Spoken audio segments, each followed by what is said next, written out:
Em um dia histórico para o Chile, ao menos 1 milhão de pessoas se reuniram nas ruas da capital Santiago na maior manifestação popular do país, após uma semana de intensos protestos contra o governo e a desigualdade social. Volta da esquerda.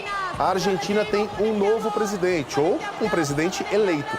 Alberto Fernandes foi eleito no primeiro turno, tendo Cristina Kirchner como Palácios vice. diagramados, as veias abertas da América Latina estão aí expostas novamente no Chile, no Equador, no Peru e em várias outras localidades do continente. A galera tem saído pra rua pra protestar contra o quê? Contra a agenda do pato da Fiesp, do Paulo Guedes, do velho da van e do governo que a gente tem agora. O pessoal que saiu aqui no Brasil e foi pras ruas, foi pra Avenida Paulista se manifestar na frente da Fiesp, ser a favor daquele pato que tava lá, não tem ideia do que tá fazendo pro próprio futuro. Por enquanto, ainda não dá pra sentir na pele as reformas que vão ser feitas pelo nosso grande ministro da economia, né, Paulo Guedes, aquele economista desaplaudido que não tem artigo, não tem livro, não deu aula em lugar nenhum e ninguém conhecia antes do governo Bolsonaro, um tipo de política que foi feita nesse país e que agora tá rolando o quê? Tá resultando em convulsão social. A galera viu que deu ruim no neoliberalismo e tá saindo pra rua pra tentar recuperar direitos que foram roubados deles, e a gente vai explicar um pouquinho aqui o porquê que a gente tá de volta àquele cenário em que o Eduardo Galeano retrata no livro As Veias Abertas da América Latina, e que isso foi em 1971, mas em 2019 está se repetindo no nosso continente.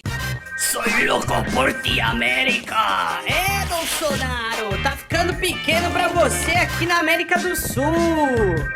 Parecia que tava muito bom pra ser verdade, né? A gente que é sul-americano, a gente tá acostumado a sofrer, né? Seja no futebol, seja no nosso dia a dia e, obviamente, na política. Então a gente passou aí uma fase aí de uns 10, 12, 15 anos, dependendo do país, numa normalidade que não parecia ser muito comum aqui na região, né? Principalmente porque grande parte dos países da América do Sul estavam sendo governados por políticos de esquerda. Então a gente teve o Lula, teve os Kirchner, teve Rafael Correa, teve Bachelet, teve vários presidentes de esquerda na região. Então a gente viveu um momento de calmaria ali e até de uma ascensão econômica muito boa. Só que nos últimos anos o que aconteceu? Vários projetos neoliberais entraram no governo, nos governos desses países, e as coisas não estão indo muito bem. No caso específico do Chile, que ganhou as manchetes aqui do Brasil muito mais do que os outros, tem um outro problema. O problema é que esse projeto neoliberal que tá sendo implantado no país desde os anos 80 é um projeto que aqui no Brasil sempre foi usado por aqueles neoliberais tipo João Amoedo como um grande exemplo. O próprio Paulo Guedes, em março desse ano, deu uma entrevista falando que o Chile era como se fosse a Suíça da nossa região. E aí eu fico pensando, né, como a gente é jeca, né? A gente vai lá pra Santiago, vê que tem uns restaurantes legais, vê que as casas ali da região central conseguiram ter acabamento externo e ignora todo o resto do país, toda a outra realidade, que é um país que teve algumas conquistas, sim, foram mudanças que não foram muito profundas e hoje estão aí se refletindo nessa treta generalizada nas ruas das principais cidades de lá, como Vinha del Mar, Santiago, Valparaíso. Quando o Paulo Guedes e o João Amoedo, por exemplo, dizem que o Chile é como se fosse a Suíça da América do Sul, isso demonstra que, embora eles sejam neoliberais e tudo mais, eles não devem conhecer a Suíça e nunca devem ter lavado dinheiro lá, né? Porque não tem nada a ver. Até porque, se a gente pegar a história dos dois países, já fica errado, porque a Suíça, diferentemente do que esse pessoal pensa, tem muito Estado se intrometendo sim na vida do cidadão, se intrometendo pro bem, fazendo com que eles tenham aí um estado de bem-estar social há muitos e muitos anos, há muitas décadas. O Chile, pelo contrário, fez um desmonte completo. É um desmonte que não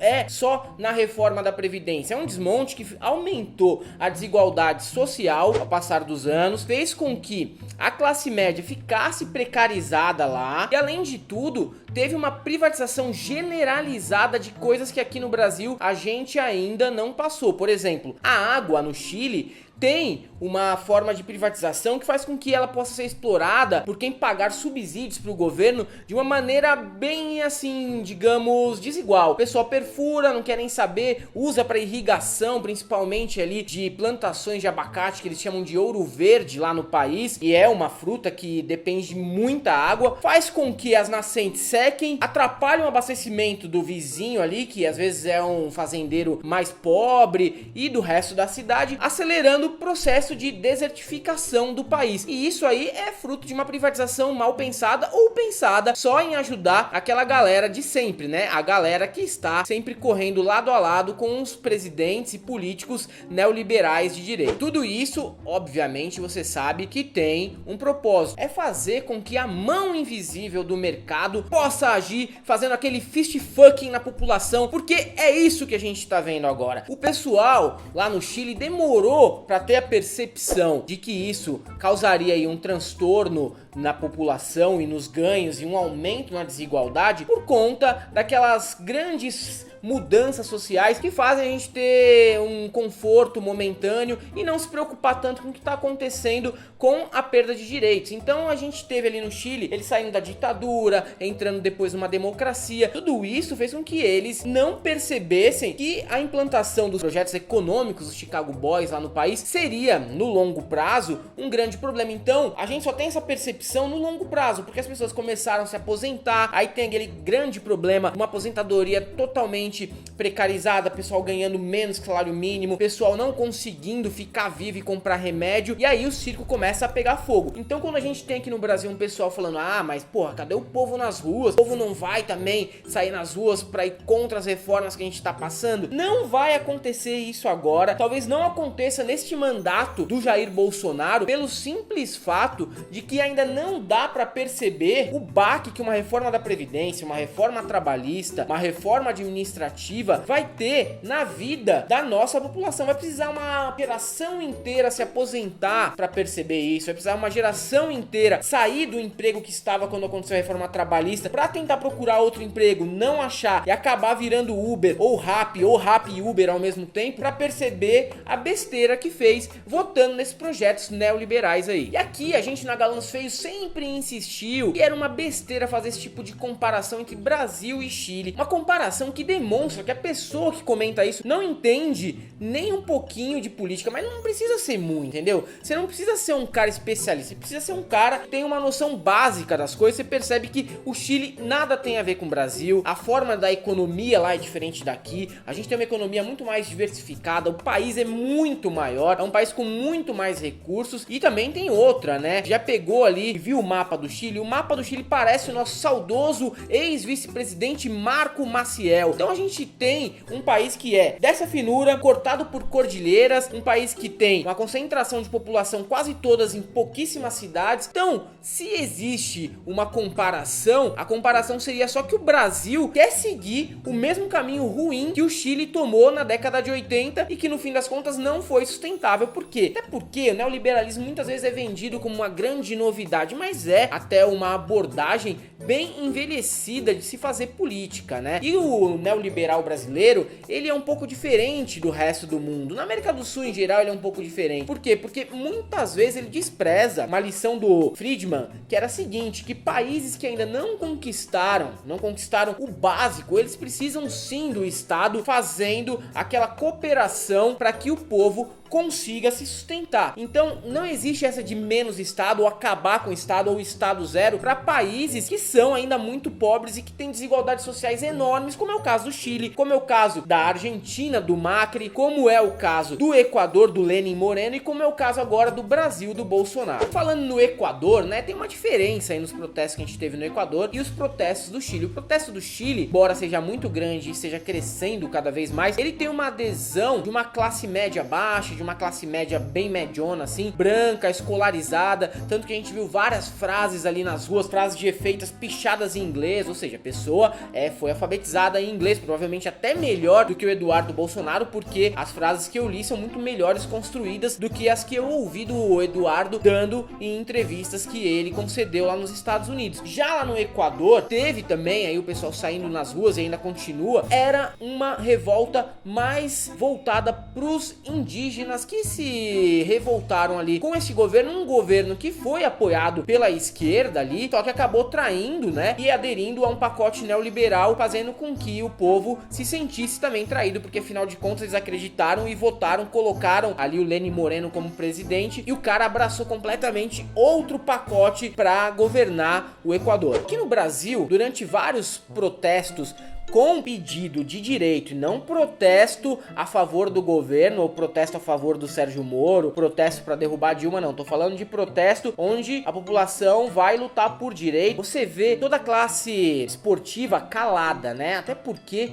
o esportista brasileiro é um erro na maioria das vezes, tirando pouquíssimas exceções, pouquíssimas mesmo. E lá não, lá no Chile o pessoal tá começando a se posicionar. O Bravo Munhoz, que é um goleiro, né, do Chile, ele falou o seguinte: privatizaram nossa água, nossa luz, educação, saúde, previdência, remédios, estradas, bosques, salinas do Atacama e as geleiras. Algo mais? Não queremos um Chile para poucos, queremos um Chile para todos. É isso que acontece quando se privatiza tudo, quando se entrega tudo, quando se vende tudo do país, desprezando completamente como é que você vai atender ou fazer com que as classes mais baixas sejam atendidas, né? E aí a gente tem aqui no Brasil a mídia, de certa maneira, ficando numa sinuca de bico com essas manifestações do Chile, porque até pouco tempo atrás todos os institutos liberais como o ILISP, Instituto Millennium, Partido Nojo, Renova BR, não sei mais o que, todo esse povo aí, esse povo de camiseta polo,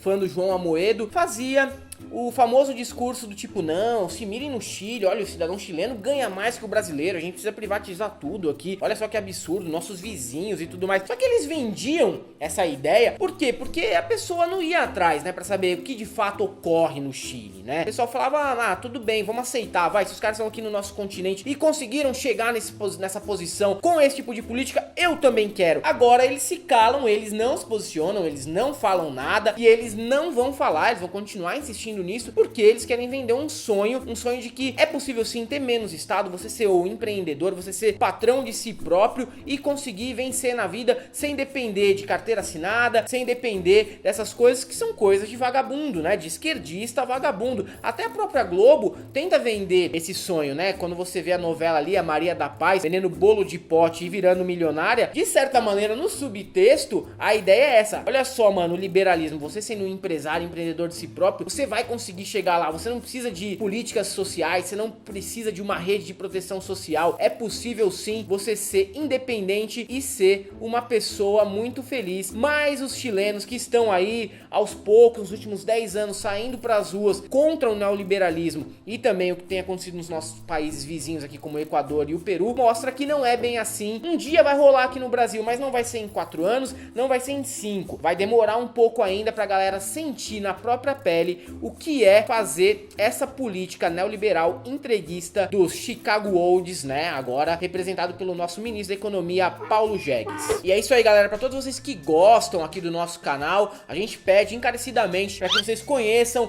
o nosso programa de financiamento coletivo da Galãs Feios, que é o Apoia-se, tá aqui embaixo. Clique, você pode ver as contribuições que temos lá, 5, 10, 15 reais, seja o que for, você vai estar ajudando o nosso canal a continuar fazendo conteúdo aqui, quase sempre diário, mas às vezes a gente deixa ali uma lacunazinha porque a gente precisa dormir também. E também temos aqui o Seja Membro no YouTube, caso você já queira ficar aqui na nossa plataforma mesmo. Também siga a gente lá no Instagram, Facebook, Twitter, temos redes sociais da Galãs Feios, do Marco Bezzi e do Helder Maldonado. E para todos aqueles que acham que tem que fazer conciliação com os neoliberais, porque eles não gostam tanto assim do Bolsonaro, porque o Partido Novo é penteadinho e perfumadinho, porque o Luciano Huck é assistencialista, só temos alguma coisa aqui para te dizer, que é o não passará.